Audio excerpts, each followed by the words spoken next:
Hi hello welcome to smart talk with Nisha.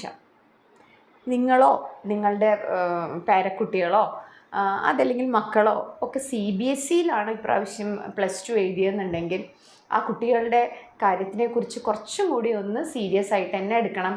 കാരണം അവർ പലരും റീവാലുവേഷനൊക്കെ കൊടുത്ത കുട്ടികളാണെങ്കിൽ അവരുടെ ഒപ്പം നിൽക്കണം.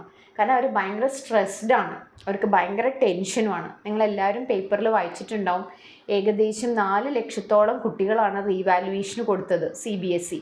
അപ്പം നമ്മുടെ നാട്ടിൽ എപ്പോഴും ഉള്ള ഒരു കാര്യമാണ്, +2 സ്റ്റേറ്റ് സിലബസിലും ചെയ്യാമായിരുന്നു, നമുക്ക് CBSEയിലും 10th കഴിഞ്ഞിട്ട് ഓപ്ഷൻ ഉണ്ടായിരുന്നല്ലോ, ഒന്നെങ്കിൽ സ്റ്റേറ്റിലേക്ക് ചെയ്യാമായിരുന്നു അല്ലെങ്കിൽ CBSEയിൽ ചെയ്യുന്നു. CBSEയിൽ ചെയ്ത കുട്ടികളോട് ഒരു സെക്കൻഡ് ഗ്രേഡ് അപ്രോച്ച് എപ്പോഴും ഉണ്ട് എന്നുള്ളതാണ്. അതിപ്പോൾ നമുക്ക് തന്നെ അറിയാം, മാർക്കൊക്കെ കിട്ടുന്ന സമയത്ത് വളരെ കമ്പാരിറ്റീവ്ലി ലോ മാർക്സാണ് CBSE പഠിക്കുന്ന കുട്ടികൾക്ക് കിട്ടുള്ളൂ.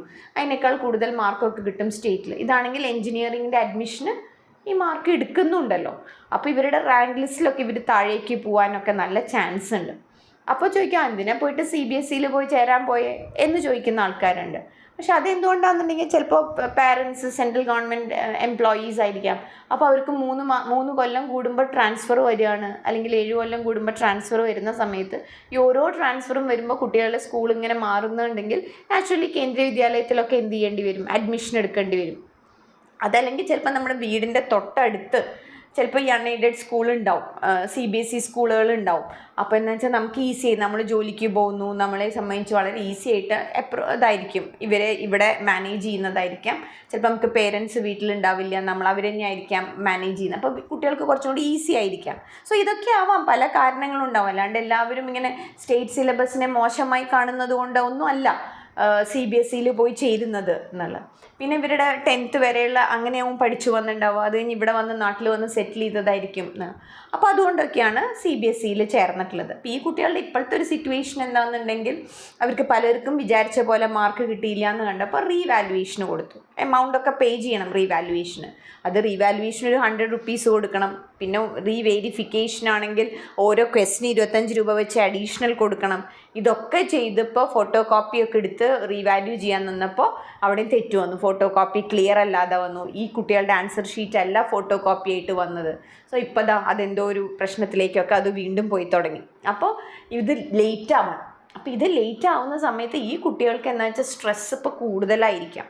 അപ്പോൾ നമ്മൾ പേരൻസോ അല്ലെങ്കിൽ ഗ്രാൻഡ് പേരൻസ് ആയിരിക്കാം, നമ്മൾ അവരെ എന്ത് ചെയ്യണ്ട, ഇങ്ങനെ ഒരുപാട് അവരെ വിഷമിപ്പിക്കേണ്ട. കാരണം കരിയർ എന്ന് പറയുന്ന ഒരു ജോബ് ഓപ്പർച്യൂണിറ്റീസും കരിയർ ഓപ്പർച്യൂണിറ്റീസും ഒന്നും ഈ ഒരു പോയിന്റിലല്ല നിൽക്കുന്നത്.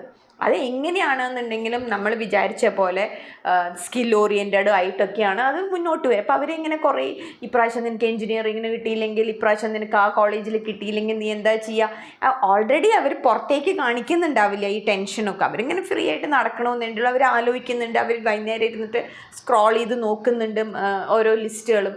അപ്പോൾ അതുകൊണ്ട് അവരെ ഒന്നും എന്ത് ചെയ്യണ്ട, അവരെ കൂടുതൽ ഇങ്ങനെ റിസൾട്ട് വന്നു കൊടുക്കാൻ. ഇപ്പോൾ പോർട്ടൽ ശരിയായിട്ടുണ്ട്, ഇന്ന് പോർട്ടൽ ശരിയായിട്ടുണ്ട്, വീണ്ടും പക്ഷെ എന്നാലും ചിലപ്പോൾ ഡിലേ വരും. കാരണം അഡ്മിഷൻ ഒരിക്കൽ അവിടെ പ്രോസസ്സായി തുടങ്ങിക്കഴിഞ്ഞ് കഴിഞ്ഞാൽ പിന്നെ ഈ റീവാലുവേഷൻ റിസൾട്ട് വന്നത് ഇവർക്ക് എന്ത് ചെയ്യാൻ പറ്റില്ല, ഇൻകോർപ്പറേറ്റ് ചെയ്യാൻ പറ്റില്ല. അപ്പോൾ സാരമില്ല, നമ്മൾക്ക് കിട്ടിയിട്ടുള്ള മാർക്സും കാര്യങ്ങളും വെച്ച് നമ്മൾ അപ്ലൈ ചെയ്യുന്നു, നമ്മൾ മാക്സിമം എല്ലാ ഓപ്പർച്യൂണിറ്റീസും എടുക്കാമെന്ന് അവരോട് പറയുക. ഇതൊന്നും അല്ല, ഒരു അവസാനമല്ല ഇതൊന്നും എന്ന് പറയാം.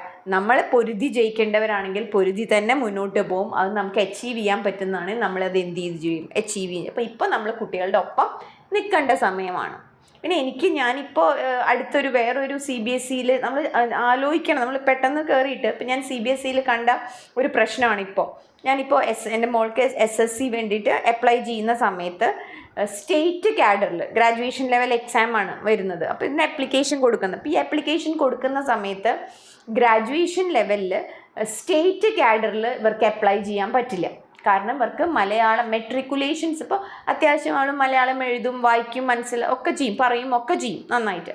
പക്ഷേ അപ്ലൈ ചെയ്യാൻ പറ്റില്ല. കാരണം എന്താണെന്നുണ്ടെങ്കിൽ ഇവർക്ക് മെട്രിക്കുലേഷൻ സർട്ടിഫിക്കറ്റിൽ മലയാളം എന്ന് പറയുന്ന ലാംഗ്വേജ് ഇവർക്ക് ഇല്ല എന്നുള്ളതാണ്. അപ്പോൾ ഇങ്ങനെയൊക്കെ CBSEക്ക് കുറേ ഇതുണ്ട്. അതൊരു നാഷണൽ ലെവലിൽ മാത്രം കുറേ റെക്കഗ്നിഷൻസ് കിട്ടുക. സ്റ്റേറ്റ് ലെവലിലേക്ക് അതിനെ വരുമ്പോൾ അതിനൊരു സെക്കൻഡ് ഗ്രേഡ് സ്റ്റുഡൻസ് ആയിട്ട് അവരെ അപ്രോച്ച് ചെയ്യുന്ന ഒരു സിറ്റുവേഷൻ കാണുന്നുണ്ട് എന്നുള്ളതാണ്.